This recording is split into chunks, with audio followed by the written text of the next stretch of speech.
Assalamualaikum warahmatullahi wabarakatuh.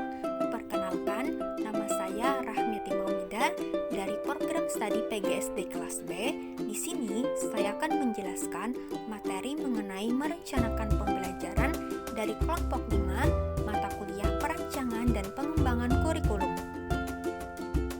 Perencanaan pembelajaran adalah rangkaian kegiatan yang dilakukan untuk mencapai tujuan pembelajaran dengan menggunakan suatu metode yang sesuai dengan kondisi pembelajaran yang akan dilaksanakan dan memanfaatkan potensi sumber. Pada sebuah perencanaan pembelajaran yang baik harus memiliki 4 unsur, yaitu yang pertama, adanya tujuan yang harus dicapai. Perencanaan dapat disusun dan ditentukan dengan baik bila tujuan pembelajaran dirumuskan dalam bentuk sasaran yang jelas. Kedua, adanya strategi untuk mencapai tujuan. Strategi berkaitan dengan bagaimana tujuan tersebut dilaksanakan. Ketiga, sumber daya yang dapat mendukung. Hal ini meliputi penetapan sarana dan prasarana yang diperlukan, anggaran biaya dan sumber daya lainnya, misalnya pemanfaatan waktu yang diperlukan untuk mencapai tujuan yang dirumuskan. Dan yang keempat, implementasi setiap keputusan.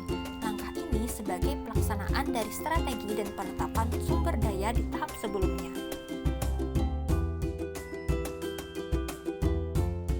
Contoh penerapan perencanaan pembelajaran dengan where to. Pengalaman belajar dan instruksi apa yang memungkinkan siswa mencapai hasil yang diinginkan. Bagaimana desainnya? Pertama, where and what.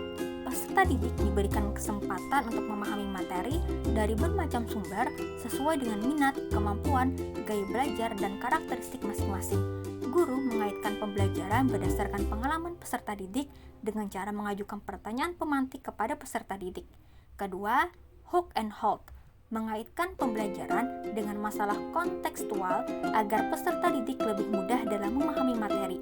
Memanfaatkan media berbasis teknologi seperti LKPD terbimbing, dan guru berperan sebagai fasilitator dengan mengarahkan peserta didik jika terjadi kesalahan.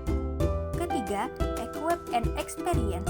Guru merangsang peserta didik untuk melakukan learning skill acquired dengan memberi kesempatan peserta didik untuk bertanya, menyelidiki, mencari, menerapkan, dan menguji coba.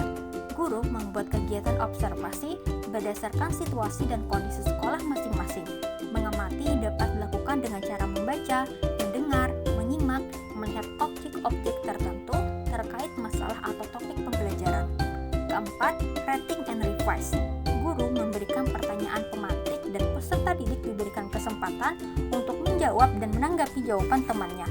Guru menambahkan kekurangan dari pemahaman peserta didik dan memberi semangat pada peserta didik untuk tidak cepat puas diri. Kelima, evaluate. Peserta didik dibantu untuk melihat apa yang telah mereka pelajari dengan cara memberikan tugas atau kuis. Kemudian hasil tersebut diperiksa dan ditindaklanjut oleh guru agar mengetahui tingkat pemahaman mereka terhadap hal-hal yang mereka pelajari bersama. Keenam, tailored.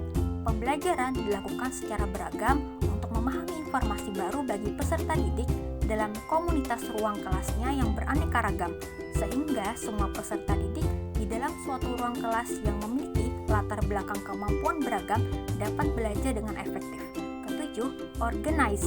Guru bersama peserta didik melakukan refleksi tentang pembelajaran. Refleksi tersebut dapat berupa bentuk pertanyaan reflektif atau mencoba merangkum proses pembelajaran dan mengaitkan dalam konteks dan kehidupan sehari-hari peserta didik. Demikian penjelasan dari saya mengenai merencanakan pembelajaran dan contoh penerapan perencanaan